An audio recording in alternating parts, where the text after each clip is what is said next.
Hello दोस्तों, welcome to new video. आज हम साइट विजिट पर आया है जहां पर हमारा एलिफेंट शील्ड लिक्विड रबर का काम हो रहा है। यहां पर देखिए, ये कुछ 13,000 स्क्वायर फीट में हम पूरा काम कर रहे हैं, जहां पर अभी तक हमने क्लीनिंग अच्छे से कर लिया है। उसके बाद क्रैक फिलिंग कर लिया और जो एलिफेंट शील्ड लिक्विड रबर के क्रैक के ऊपर पट्टे लगाने होते हैं ना, वो भी हमने लगा लिया है। अभी हमारा काम चल रहा है कि फर्स्ट कोट यहाँ पर लग रहा है।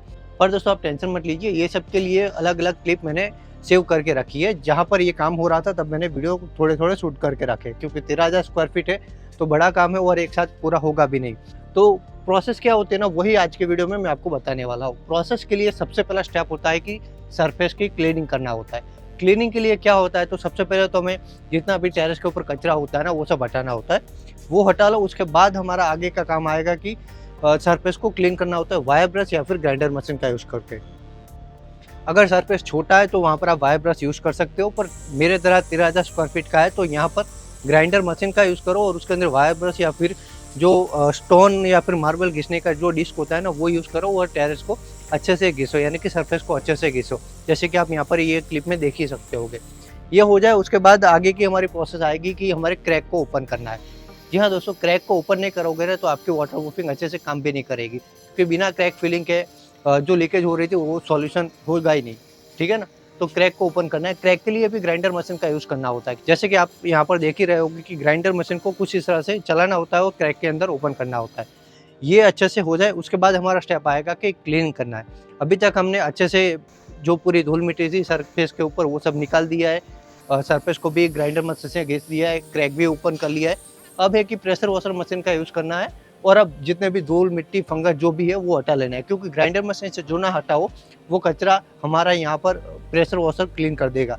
और इसी तरह से हमें पूरे सरफेस को अच्छे से धो लेना है, जैसे कि आप यहाँ पर देख सकते होगे। मैं आपको दिखा रहा हूँ कि टेरेस को किस तरह से धोया जाता है। अब ये हो जाने के बाद बारी आएगी कि हमारे क्रैक है उसके अंदर हमें जो पीयू सीलेंट होता है ना वो भरना होता है। पीयू सीलेंट क्यों भरना होता है, तो एलिफेंट शील्ड के साथ तो आप बोलोगे कि रीइंफोर्समेंट जो क्लॉथ आता है वो लगा के क्रैक को भर सकते हैं, तो जी हाँ दोस्तों वो कर सकते हो और उसके वाटरप्रूफ भी हो जाएगा। पर हम पीयू सीलेंट को इसीलिए भरते हैं क्योंकि जो क्रैक हमने ओपन किया है ना उसकी गैप रह जाएगी। अगर डायरेक्ट पट्टा लगाओगे तो क्या होगा कि वो एक दरार दिखेगी, तो वो दरार ना दिखे और बाद में कभी भी कॉन्ट्रास्ट या एक्सपेंशन होने पर जो हमारी सरफेस है ना वो दिखे नहीं। इसके लिए हमें वो क्रैक को पीयू सीलेंट से भरना होता है। पीयू सीलेंट कौन सी, तो डॉक्टर फिक्सिट का जो पीवी-सील आता है ना HY100 करके, वो हम यूज़ करते हैं। फेविसील HY100 जो पीयू सीलेंट होता है वो यूज़ करते हैं और अच्छे से पूरी क्रैक को भर देते हैं। ये इसी तरह से भरना होता है, जैसे कि आप यहाँ पर देखो। उसके लिए मैं आपको ये क्लिप भी शेयर करता हूँ। ये कुछ इस तरह से पूरी जो हमारी पीयू सीलेंट है वो भरा जाता है। अब ये भरने के बाद 6 घंटे अच्छे से पूरा सूखने देना होता है। सूख जाए उसके बाद का काम क्या होगा, तो उसके बाद जो क्रैक है उसके ऊपर हमें फिर से एलिफेंट शील्ड लिक्विड रबर के साथ जो पट्टे आते हैं ना, कुछ इस तरह के पट्टे, जैसे कि आप यहाँ पर देखो, ये मेरे पास मटेरियल पड़ा है यहाँ पर।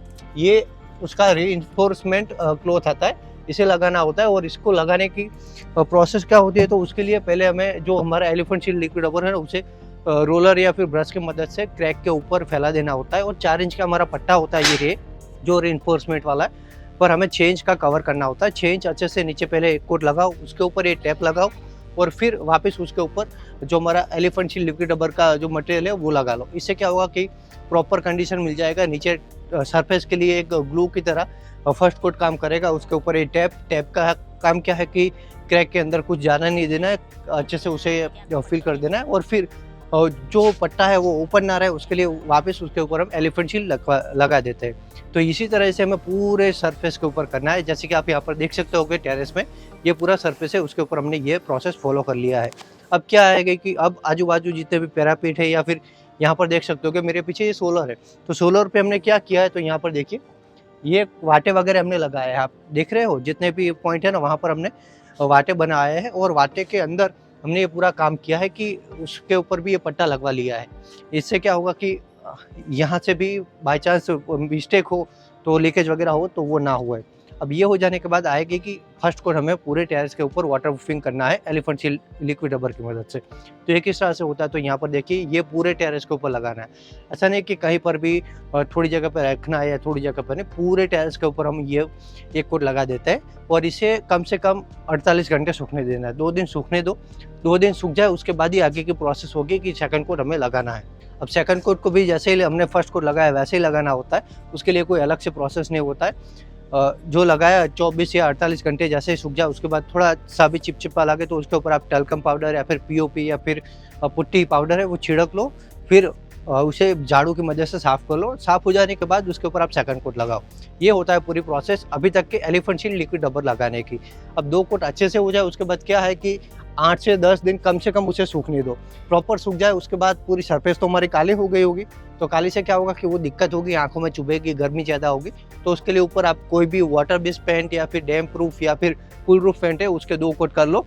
तो यहाँ पर अच्छे से आपके टेरेस है वो ठंडा भी रहेगा, अंदर की तरफ आपको गर्मी भी नहीं लगेगी और एक एक्स्ट्रा लेयर वाटर प्रूफिंग का हो जाएगा। तो ये पूरी प्रोसेस होती है कि अच्छे से आप जो हमारा एलिफेंट शील्ड लिक्विड रबर का यूज़ करके टेरेस को किस तरह से वाटर प्रूफ कर सकते हैं। और हाँ दोस्तों, इसके लिए आपको कुछ भी समझ नहीं आया ना तो ऊपर मैं आई बटन में देता हूँ जहाँ पर ये पूरा स्टेप बाय स्टेप फिर से किया हुआ हमने वीडियो है, या फिर हमारा लाइव वाला भी आपको मिल जाएगा डिस्क्रिप्शन में लिंक, जहाँ पर हम जो ये काम कर रहे हैं ना उसका लाइव भी हमने थोड़ा किया है, तो वो भी आप देख सकते होगे। तो आई होप आपको पूरा प्रोसेस समझ में आया होगा। कुछ भी डाउट है तो कमेंट में पूछिए, क्योंकि अभी तो काम चल रहा है तो अभी 15 दिन के आसपास चलेगा, फिर से मैं आपके लिए एक अलग से वीडियो बना के शेयर कर सकता हूँ। तो चलो बाय बाय, मिलते हैं कोई और वीडियो में, तब तक के लिए अपना ध्यान रखना।